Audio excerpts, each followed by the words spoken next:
새해 첫 주일 여러분들에게 말씀을 따라 삽시다 라고 하는 말씀을 선포한 이후에 벌써 1월 한 달을 보내고 2월 첫 주일 예배를 하나님께 드리면서 오늘도 계속 주의 말씀을 상고하도록 하겠습니다. 오늘 본문 창세기 3장 8절부터 24절까지의 말씀은 인간이 타락한 이후에 하나님과 인간 사이가 멀어지게 되었고 또 하나님께서 인간에게 찾아오셔서 대면하신 그 첫 번째 시간이기도 합니다. 우리는 이 오늘 본문의 말씀을 통하여 몇 가지 중요한 사실을 알게 될 터인데, 먼저는 하나님의 말씀을 거역하고 죄를 지은 인간이 어떤 모습으로 숨는가 라고 하는 것과, 그리고 범죄한 아담과 하와를 포기하지 아니하시고 동산으로 그들을 찾아오시는 하나님의 발걸음과 그들에게 오셔서 심판을 선고하시며 그리고 동시에 살 길을 알려주신 주님의 음성을 듣기를 원합니다. 오늘 본문의 중심 메시지는 이것입니다. 하나님의 말씀은 인간의 숨은 죄를 드러내는 것이고, 그리고 하나님께서는 죄인을 회개의 자리로 부르시고 그리고 구원의 약속으로 이끌어 주신다라고 하는 말씀입니다. 자, 여러분들이 창세기 1장 1절에서부터 지금까지 말씀을 잘 따라오셨습니다. 지난 시간에 이어서 계속 이제 말씀을 우리가 따라가며 주께서 오늘 우리에게 주신 교훈을 저와 여러분이 듣기를 원하는데, 첫째, 선악과를 따먹고 동산 나무 사이에 숨어있던 아담과 하와, 그 죄인을 찾아주신 하나님의 모습을 8절부터 13절까지 말씀에서 볼 수 있습니다. 8절을 보면 그들이 그날 바람이 불 때 동산에 거니시는 여호와 하나님의 소리를 들었다, 이렇게 말씀을 하셨습니다. 여러분, 하나님께서는 에덴 동산을 지으시고 난 이후에요, 늘 거기에 계셨고 또 그들을 찾아주셨고 그들과 인격적인 교제를 하나님은 나누셨거든요.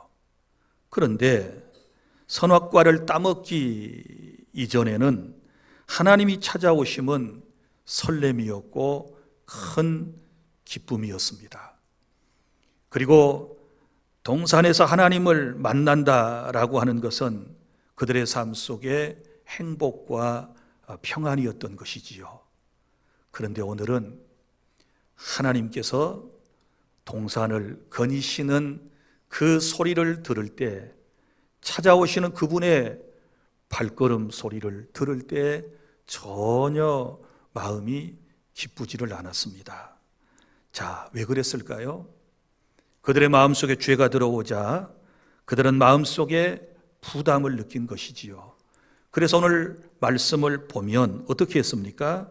그들은 두려움 가운데서 아담과 하와는 여호와의 낯을 피하여 동산 나무 사이에 숨었다, 이렇게 성경은 기록을 하고 있습니다. 사랑하는 성도 여러분, 이 말씀 들을 때 어떤 생각이 드십니까? 우리는 어떻습니까? 인간 세상에, 그리고 내 마음속에, 내 삶에 죄가 들어오게 되면 이상스럽게 하나님과 우리와의 관계가 멀어지게 돼요. 그분이 찾아오심이 여간 불편한 게 아니에요. 여러분들이 말로는 하나님 뵙고 싶어요. 늘 하나님 우리와 함께 해주세요.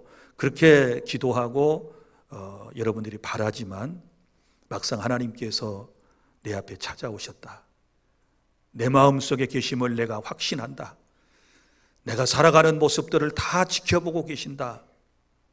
그러기 위해서 주님이 늘 내 곁에 내 안에 계신다 라는 사실을 생각하면 부담스럽지 않겠습니까? 하나님이 좀 안 보이시고 하나님이 좀 멀리 계셔야 우리가 자연스러울 텐데 하나님이 찾아오신다. 여러분, 죄를 짓기 전하고 죄를 짓고 난 이후에 인생들의 다른 모습인 것입니다. 그래서 죄는 하나님과 인간 사이를 멀어지게 만들고, 그리고 죄는 두려움을 가져다 주고, 그리고 죄는 하나님 면전에서 인간을 숨도록 만들어 버리는 것입니다.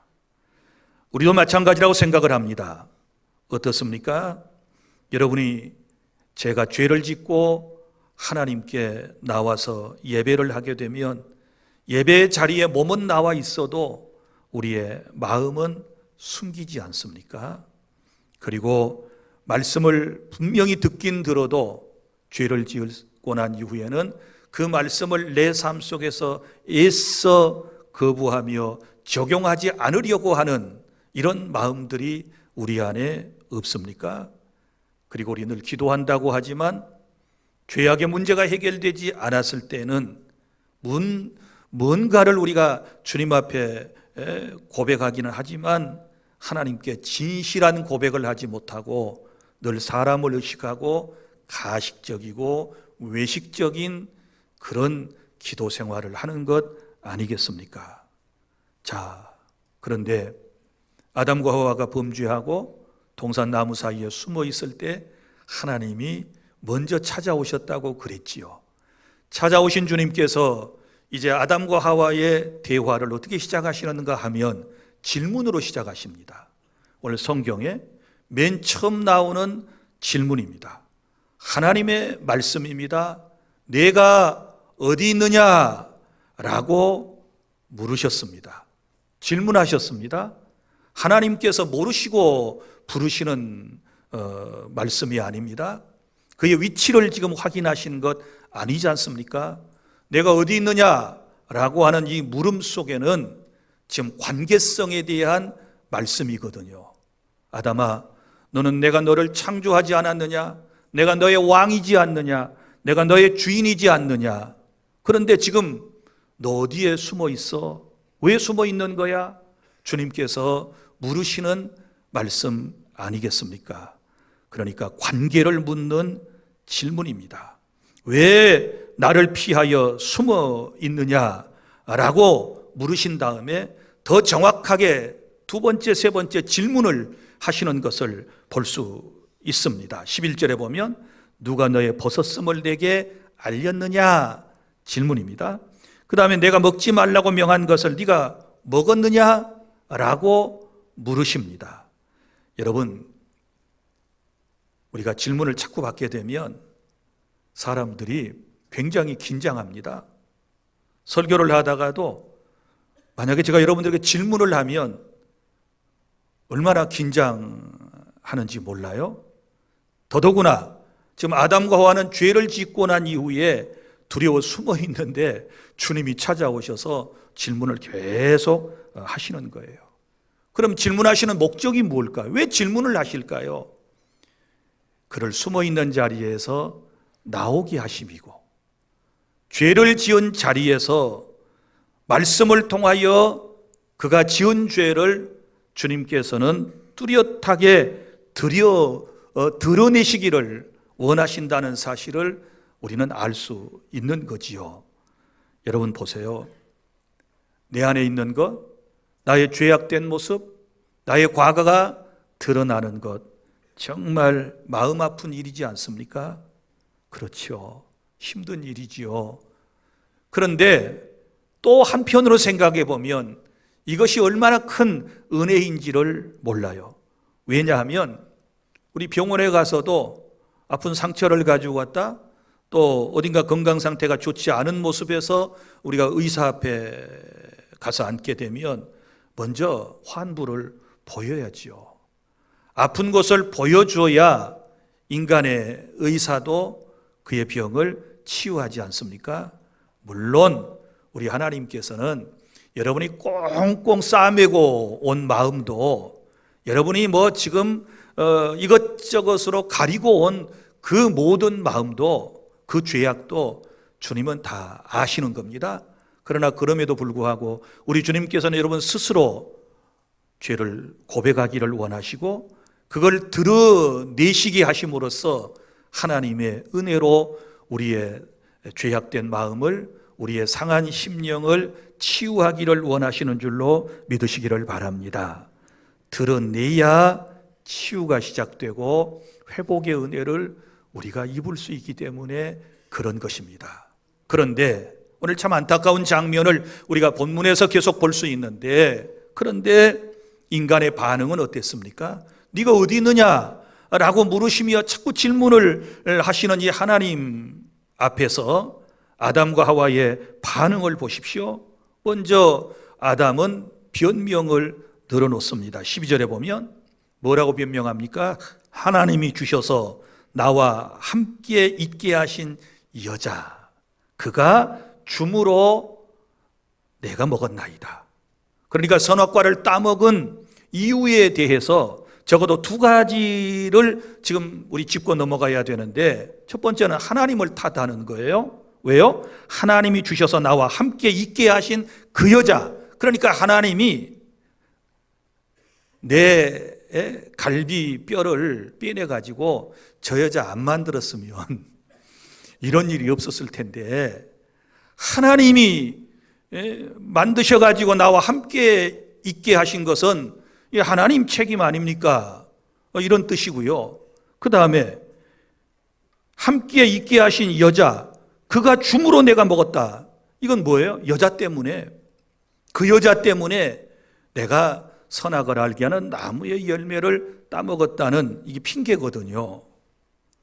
죄를 지은 사람은 늘 핑계합니다. 누구에겐가 책임을 전가하는데요. 계속 보세요. 또 하와는 어떤 변명을 늘어놓는지를 13절에서 말씀을 하고 있는데, 뱀이 나를 꿰었으므로 내가 먹었나이다. 뱀이 꿰어서 선악과를 따먹고 지금 숨었다라고 하는 대답이거든요. 사랑하는 성도 여러분, 이처럼 사람들은 자기 자신들의 죄가 하나님의 말씀을 통하여 드러나게 되면 그 순간 하나님께 나는 죄인입니다 라고 고백하기보다는 변명을 선택하고 오히려 그 죄에 대한 책임을 누구에겐가 전가시키려고 하는 이런 타락된 본성을 가지고 있다라는 것을 우리는 알 수 있습니다. 그러나 여러분 기억하십시오. 죄에 대한 변명이 잠깐의 마음은 가벼움에 줄 수 있는지 몰라도 죄를 궁극적으로 치료할 수는 없는 것이지요.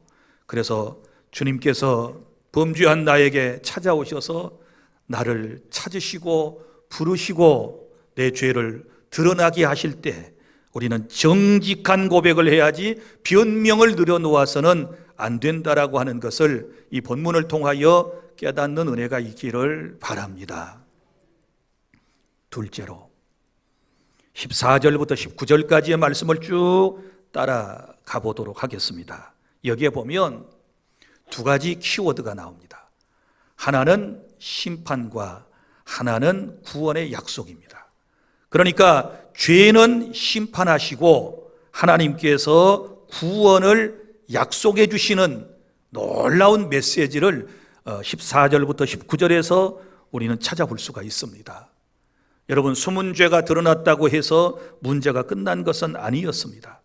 하나님께서는 죄를 지은 아담과 하와에게 분명히 죄의 결과를 말씀을 해 주셨습니다. 이것을 죄에 대한 심판 혹은 형벌이라고 그러는 것입니다. 그럼 차근차근 볼까요? 먼저 사탄의 도구가 되었던 뱀에게 내린 하나님의 저주의 심판이 14절부터 15절에 나옵니다. 여기 보면 하나님께서 뱀에게 뭐라고 말씀을 하셨습니까? 너는 배로 다니고 평생 뭘 먹고? 흙을 먹고. 그러면 여러 가지 상상이 떠오릅니다. 처음에 에덴 동산에서 인간이 범죄하기 이전에, 심판을 받기 이전에 뱀은 어떤 존재였을까? 그죠? 여기 배로 다니고 그랬으니까 그전에는 날아다녔을까? 걸어다녔을까? 궁금하지요? 궁금하면 좀 빨리 세상을 떠나셔서 하나님한테 가서 빨리 여쭈어 보세요. 그런데 이거 궁금한 것 때문에 빨리 죽을 일은 또 없으실 것 같고, 나도 잘 모르겠어요.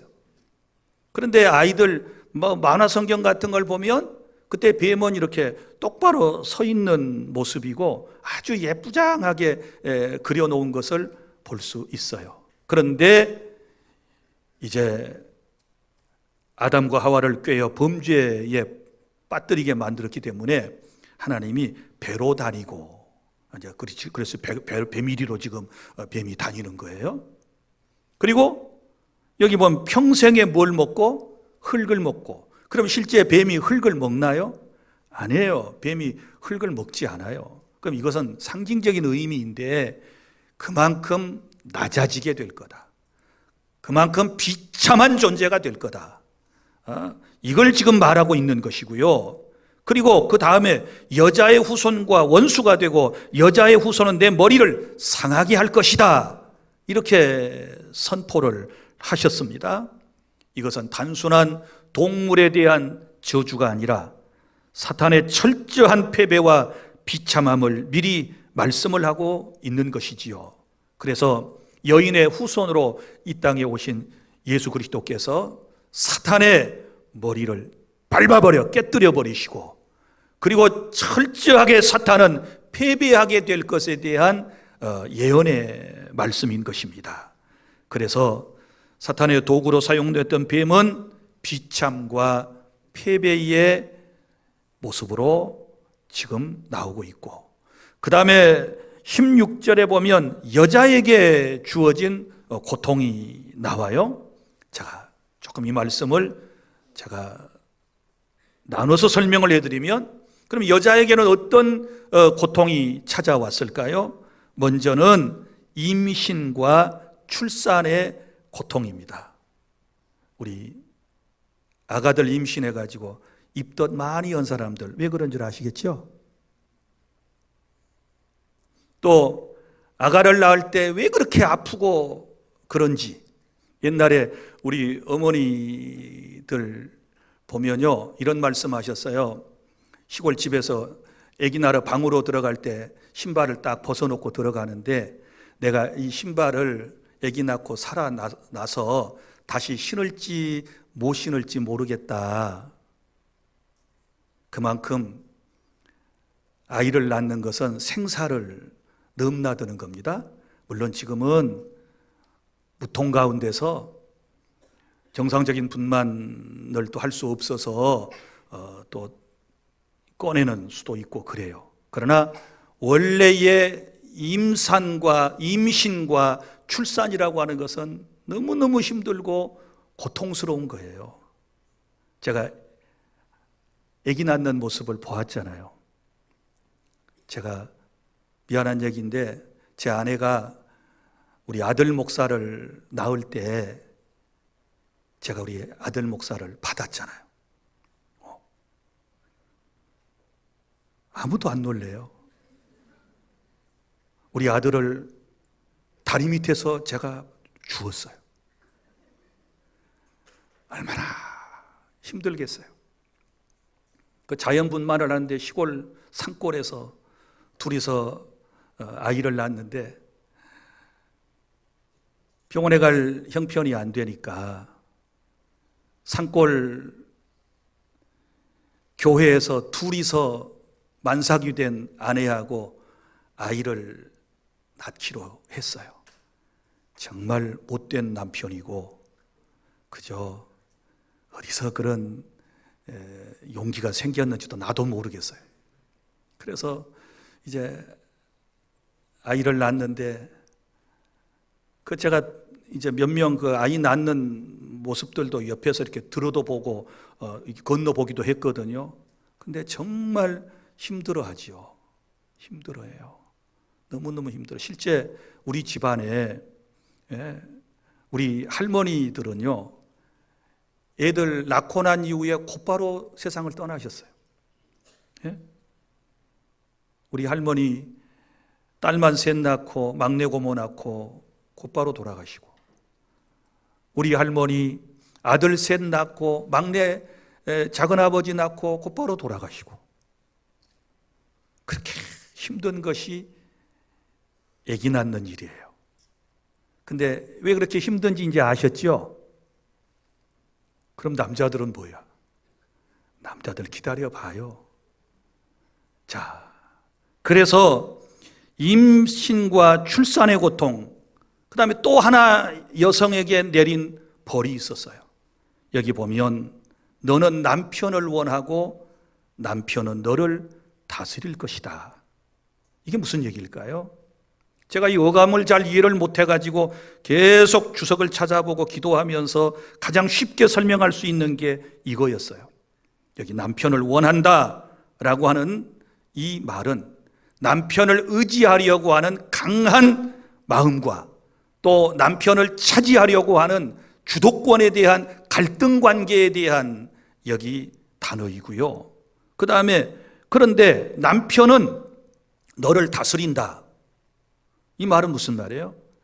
여성은 원하는데 남편은 너를 다스릴지니라. 이것은 남편이 주도권을 가지고서 바로 갈등 관계 속에서 부부 관계가 계속 되어지게 될 것에 대한 이야기예요. 그래서 아담과 하와의 후손들은 지금도 부부 간에 이 갈등 관계가 있는 거예요. 미묘한 갈등 관계가 있는 거예요. 여성은 남편을 원하고 자기가 원하는 상을 계속 얘기하는 거예요. 이렇게 해주세요, 저렇게 해주세요. 그런데 둑스러운 남편은 아내를 딱 붙들고 다스리려고 하는 이런 모든 모습들은 바로 죄의 결과이다. 그러나 이것은 어떻게 회복될 수 있을까요? 이것은 바로 우리 주 예수 그리스도를 믿음으로써 하나님의 사랑으로 회복될 수 있는 관계가 될 줄 믿으시기를 바랍니다. 그리고 이제 남자에게 주어진 심판이 있습니다. 17절부터 19절까지 말씀을 보면 딱 두 가지 나와요. 수고와 죽음이다. 물론 땅도 인간의 범죄와 타락으로 말미암아 저주를 받아서 가시덤불과 엉겅퀴가 나와서 이제 세상을 덮게 될 것에 대하여 말씀을 하고 있습니다. 여러분, 가시와 엉겅퀴가 경작하는 곳에 있으면 여러분 그것을 걷어내는 농부의 수고로움을 알고 계십니까? 얼마나 힘들겠어요. 그래서 땀을 흘려 수고하여야 땅의 채소 곧 양식을 얻게 될 것이다. 그래서 너는 흙이니 흙으로 돌아갈 때까지 땀을 흘려 수고하며 살아야 할 바로 그런 남자의 삶을 살게 될 것이다. 이렇게 말씀을 하셨습니다. 그리고 난 다음에 너무 중요한 그 하나가 나오지요. 너는 흙이니 흙으로 돌아갈 것이다. 이것은 뭘 의미해요? 사망 선고지요. 죽음에 대한 얘기입니다. 죄의 싹선 사망이라고 주께서 말씀을 하셨습니다. 여기서 우리는 인간이 왜 세상에 태어나서 고통을 받고 살다가 결국은 죽는가에 대한 문제를 여기서 우리는 알 수가 있는 것이지요. 이거 다 죄 때문에 인간이 살다가 죽는 것입니다. 제가 예언을 하나 하겠습니다. 제 예언은 절대로 틀리지 않습니다. 그리고 완전히 성경적입니다. 예언합니다. 오늘 예배하고 있는 여러분 반드시 죽을 것입니다. 아무도 이 예언 앞에 아멘을 안 해요. 여러분 반드시 죽습니다. 언젠가 죽습니다. 안 죽을 인생은 하나도 없습니다. 그러니까 죽음이라고 하는 것이 타락한 이후에 전혀 이상한 것이 아니고 인생 누구나 다 피할 수도 없고 항거할 수도 없는 경험하여야 할 인생의 실존이라고 하는 사실을 기억하고 우리는 또 이 죽음을 준비하는 지혜로움을 오늘 말씀을 통하여 배워야 될 줄로 믿으시기를 바랍니다. 인간이 하나님의 말씀을 떠났을 때 인간 세상에는 고통과 죽음이 찾아오게 되었다. 그러나 두 번째 여기 보면 하나님께서는 이러한 인간을 포기하지 아니하시고 구원의 길을 약속해 주셨는데, 이제 본문 15절을 볼까요? 이 말씀은 인간 역사 전체를 가르는 약속입니다. 내가 너로 여자와 원수가 되게 하고 여자의 후손은 내 머리를 상하게 할 것이요 너는 그의 발꿈치를 상하게 할 것이니라. 이 말씀이 바로 하나님의 구속사의 말씀이라고 그래요. 죄에 빠져 사망 선고를 받은 인간을 향한 하나님의 첫 번째 메시지, 바로 원시복음이라고 그러는 거지요. 자, 무슨 얘기인가 하면 사탄은 인간을 꼬드겨서 죄를 짓게 하고 그래서 인간을 무너뜨렸지만 하나님께서는 바로 그 자리에서 구원에 대한 약속을 해 주신 것입니다. 무슨 얘기인가 하면 여기 여자의 후손이라고 하는 말이 나오는데, 예수 그리스도께서 여자의 후손으로 이 땅에 오셔서 사탄의 머리를 상하게 하시고 사람을 구원해 주시겠다라고 하는 복음이라는 사실을 믿으시기를 바랍니다. 성도 여러분, 인간은 자기 힘으로 죄의 문제를 해결할 수 없습니다. 구원은 인간의 결심과 노력에 의해서 시작되는 것이 아니고, 오늘 본문을 우리가 찬찬히 들여다보면 먼저 하나님께서 주신 언약, 말씀으로부터 시작되는 줄로 믿으시기를 바랍니다. 하나님의 말씀에 선포가 먼저 있고 그 말씀이 성취됨으로써 인간의 구원이 이루어지는 것이다. 할렐루야. 그래서 우리는 여기 이 여자의 후손으로 라고 하는 이 말씀 속에서 장차 오실 우리 구주 예수 그리스도를 믿음으로 바라보게 되는 것입니다. 그리스도께서 오셔서 사탄의 권세를 깨뜨리시고 타락한 인생을 그의 능력으로 구원해 주시는 것입니다. 할렐루야. 자, 이제 세 번째 단락으로 넘어가 보실까요? 말씀을 잘 따라서 오십시오. 20절부터 21절. 우리의 죄를 가려주시는 하나님. 이제 구체적으로 인생의 죄에 빠진 인간의 구원을 위하여 구체적으로 이제 우리에게 지금 보여주시는 그림들이 쭉 나오고 있는데, 그 첫 번째 그림을 설명을 해드리도록 하겠습니다. 죄에 대하여 심판을 선고하신 하나님께서 뜻밖의 은혜로 인간을 대하시는데, 20절에 보면 아담이 그의 아내의 이름을 하와라 불렀으니 그는 모든 산자의 어미가 됨이라. 그러니까 하와라고 하는 이름은 남편이 지어주었고 이 뜻은 모든 산자의 어머니라는 뜻입니다. 여기 놀라운 반전이 지금 일어나고 있습니다. 죽음이 선포되었는데 생명이 지금 거론되고 있고 심판이 선언되었는데 동시에 하나님의 약속이 선언되었다는 사실을 우리는 깨닫게 됩니다. 사랑하는 여러분, 그렇습니다. 죄로 인하여 인간이 전적으로 무너진 자리에서 하나님께서 주신 이 약속 때문에 우리가 살 소망이 생기게 된 줄 믿습니다. 그리고 21절을 보십시오. 너무 중요한 말씀이 나옵니다. 여호와 하나님이 아담과 그의 아내를 위하여 무엇을 지어 입히셨어요? 가죽옷을 지어 입히시느니라. 그러면 지난 시간에 배운 대로 범죄하고 난 이후에 이제 사탄이 말한 대로 자기들의 눈이 밝아졌잖아요. 근데 밝아졌는데 그 밝아짐 때문에 오히려 지금 고통을 받는 것은 자신들의 수치를 보게 되었다. 그래서 어떻게 했나요? 무슨 치마가 맨 처음 등장하나요? 무화과나무 이파리를 엮어 만든 최초의 치마가 등장하게 된 것입니다. 이것은 자신들의 부끄러움을, 수치를 가리기 위한 자신들의 자구책이었습니다. 그러나 이 무화과나무 잎을 엮어가지고 만든 치마가 얼마나 오래 갈 수 있었을까요? 얼마 가지 못해서 금방 말라버리고, 그리고 또 그것을 또 지어야 하고 반복되는 이런 수고로움이 그들에게 있었던 거죠. 이건 영구적인 옷이 아니었다는 것을 우리는 알 수 있고, 그 옷은 결국 사람의 부끄러움을 온전히 가리우지를 못했던 것입니다. 그러나 하나님께서는 이런 인간의 모습을 안타깝게 보시고, 자, 아담과 하와에게 가죽옷을 지어 입히시느니라. 이 중요한 말씀이에요.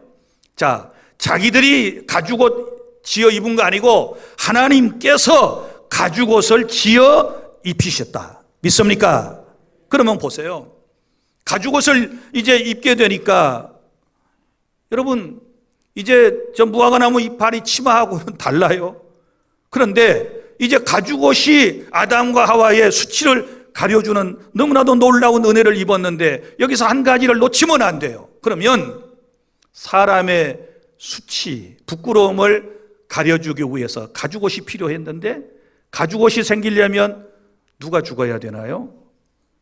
죄 없는 짐승이 피를 쏟고 죽었어요. 누구 때문에?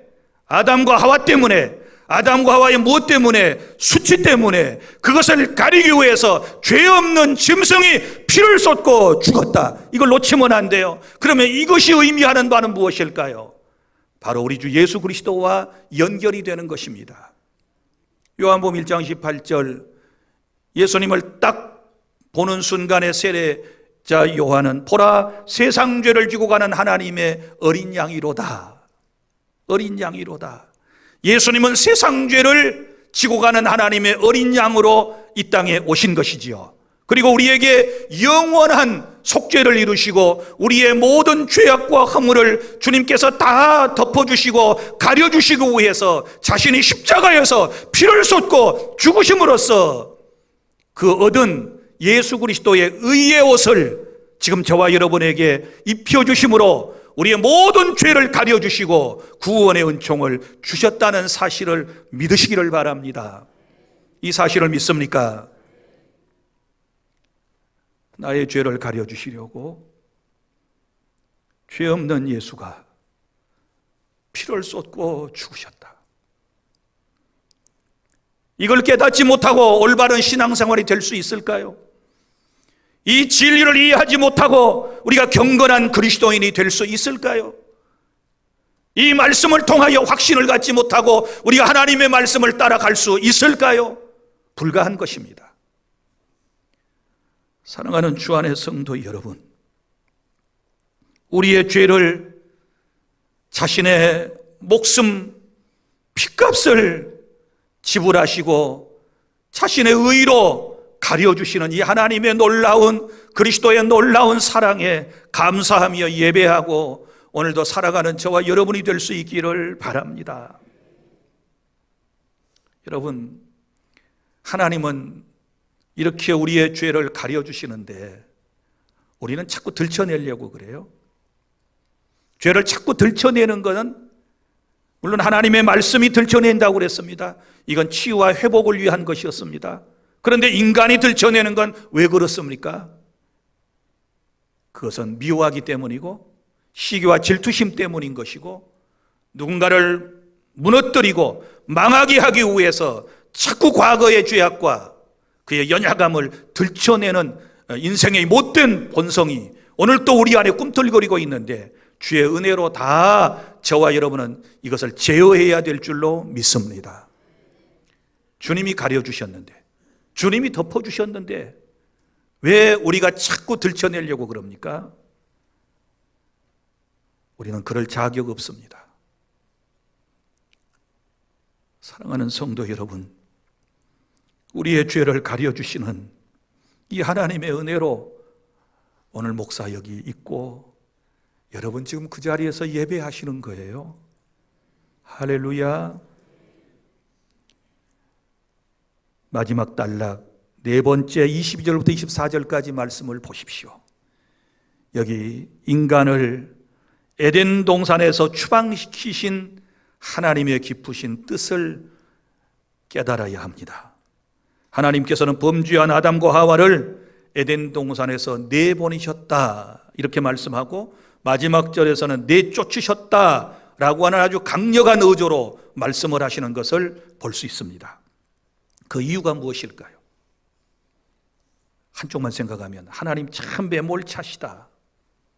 하나님 참 무서운 분이시다. 맞아요. 무서운 분이시지만 동시에 하나님은 사랑이시거든요. 에덴 동산에서 인간을 추방하신 이유가 어디 있을까요? 생각해 보세요. 지금 벌써 아담과 화는 범죄의 결과로 이미 여인은 수고와 여인은 이제 임신과 출산, 남편은 수고와 땀 흘림과 그리고 결국 남녀 모두가 다 죽는다라고 하는 사형 선고를 받았다 그 말이지요. 정리하면 무슨 얘기예요? 이 땅에 태어나서 죽도록 고생하다가 죽어서 지옥에 간다는 얘기 아닙니까? 그런데 이런 상태에서 동산에 한 나무가 있었는데 이걸 생명나무라고 지금 성경에 기록을 하고 있어요. 이 생명나무는 그 열매를 따먹으면 영원히 죽지 않고 사는 나무인 거예요. 그래서 하나님께서 22절에 보라, 이 사람이 선악을 아는 일에 우리 중 하나같이 되었으니, 그리고 22절에 생명나무를 따먹고 영생할까 하노라 하시며 그 사람을 에덴 동산에서 내보냈다. 무슨 얘기를 하고요? 자, 인간은 이제 고통 가운데 빠졌습니다. 그런데 죽지도 못하고 죽지도 않고 영원히 고통당하는 그 모습을 하나님은 보실 수가 없으셨던 거예요. 그 생명은 이제 나무를 따먹으면, 생명나무를 따먹으면 인생이 영원토록 고통받고 사는 거예요. 그래서 하나님께서 어떻게 하셨느냐? 쫓아내시는 거예요. 에덴에서 내보내시는 거예요. 그리고 그룹들을 통하여 그 나무를 지키게 하시고, 마지막 절에 보면 두루도는 불칼을 두어서 생명나무의 길을 지키게 하시니라. 왜요? 인간이 그거 따먹으면 영원히 고통을 받기 때문에 하나님께서는 또 다른 계획을 세우셨기 때문에 극단의 처방으로 그들을 에덴에서 추방시키셨다. 사랑하는 여러분, 이것은 하나님의 놀라운 사랑이었습니다. 그래서 인간은 스스로 에덴에 들어갈 수가 없어요. 그 이후에는. 왜요? 하나님이 지키게 하셨고, 왜요? 두루도는 불칼을 두어서 하나님이 에덴을 지키고 계시기 때문에 들어갈 수가 없습니다. 이제 길은 막혔어요. 범죄한 인간들에게 에덴의 길은 막혔어요. 천국의 길은 막혀버리고 말았습니다. 그런데 누가 닫힌 에덴 동산의 그 천국의 문을 열어주십니까? 그분은 오직 예수 그리스도이심을 믿습니다. 인간이 돌아간 길을 잃게 되었을 때 친히 길이 되어 이 땅에 예수님이 오셔서 요한복음 14장 6절을 통하여 우리에게 선포하셨습니다. 나는 길이요 진리요 생명이다. 나로 말미암지 않고는 아무도 내게로 올 자가 없다. 이제는요, 에덴 동산보다 더 좋은 하나님 나라를 건설하시고 때가 되면 우리를 데리러 오시겠다고 주님께서 말씀을 하셨습니다.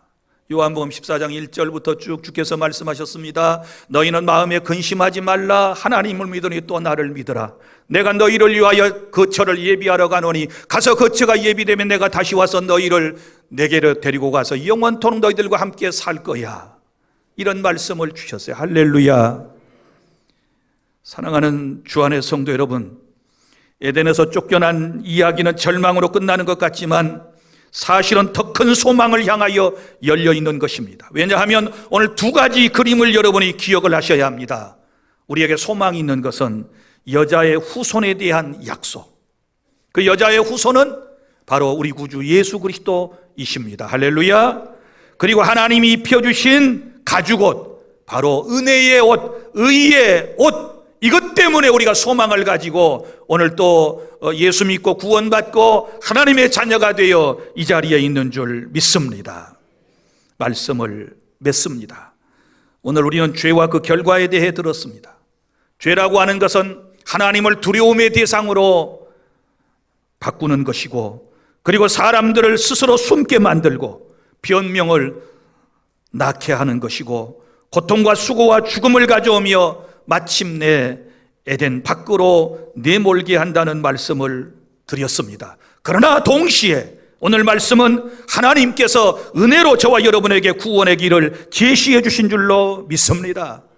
하나님은 죄를 짓고 숨은 죄인들을 찾아오셨고, 그리고 질문으로 우리의 죄를 드러내신 다음에, 그리고 심판 속에서도 구원의 약속을 저와 여러분에게 허락하셨으며, 가죽의 옷으로 가려주시고 여자의 후손에 대한 복음을 들려주심으로 우리에게 구원의 길을 열어주신 줄로 믿습니다. 그러면 이제 우리 어떻게 반응할까요? 먼저는 죄에 대하여 숨지 말고 부끄러워도 하나님께 나오시기를 바랍니다. 그리고 부끄러워도 변명하지 말고 죄를 하나님 앞에 고백하고 용서받으시기를 바랍니다. 죄를 가볍게 여기지 말고 무겁게 여기고 죄를 미워하시기를 바랍니다. 그리고 여인의 후손으로 나를 위하여 이 땅에 오신 우리 구주 예수 그리스도를 마음의 문을 활짝 열고 나의 주님으로, 나의 왕으로, 나의 하나님으로 모셔드리는 그런 은혜가 있기를 바랍니다. 오늘 주님의 음성, 네가 어디 있느냐? 정죄 소리뿐만 아니라 회개와 생명으로 우리를 부르시는 초대인 줄로 믿습니다. 오늘 이 초대의 마음의 문을 열고 그리스도에게로 돌아가야 할 것입니다. 말씀이 우리의 죄를 드러낸다라고 하는 것은 우리를 무너뜨리는 것이 아니고 하나님이 마련해 주신 구원의 옷으로 다시 살게 하기 위한 하나님의 말씀인 줄로 깨닫고 주님 앞에 죄인됨을 고백하며 예수 그리스도를 구주로 영접하고 그분과 함께 이제 말씀을 따라 살아나가는 복된 주 안의 모든 성도 여러분들이 다 되시기를 축복합니다. 기도하겠습니다.